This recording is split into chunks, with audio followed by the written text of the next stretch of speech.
তিমি মাছগুলো সকালবেলা সাগরের এই মাথা থেকে ওই মাথা যায় খালি পেটে, বিকেল বেলা পেট ভর্তি করে তিমি মাছটারে ফিরায় দেয় কে? বাবুই পাখি সকালবেলা বাসা থেকে খালি পেটে বের হয়ে যায়, বাবুই পাখির পেট ভর্তি করে বিকেল বেলায় বাসায় ফিরিয়ে দেয় কে? রিকশাওয়ালা সকালবেলা আল্লাহর নাম নিয়ে খালি পকেটে রিকশা নিয়ে বের হয়ে যায়, বিকেল বেলা রিকশাওয়ালার পকেট ভর্তি করে রিকশাওয়ালাকে বাড়িতে ফিরায় দেয় কে? এজন্য রিজিক দেওয়ার মালিক একজন, তিনি কে?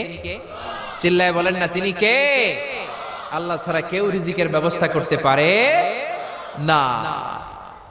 সাইয়েদনা সুলাইমান আলাইহিস সালাম ছিলেন গোটা বিশ্বের বাদশা। চারজন বাদশা যারা গোটা বিশ্বকে শাসন করেছে, এই চারজনের দুইজন হচ্ছে মুমিন, দুইজন কাফের। কাফেরের একজন হচ্ছে নমরুদ, আরেকজন হচ্ছে বখতনাসর। এই বখতনাসরকে ইংরেজিতে বলে Nebuchadnezzar the second. He was the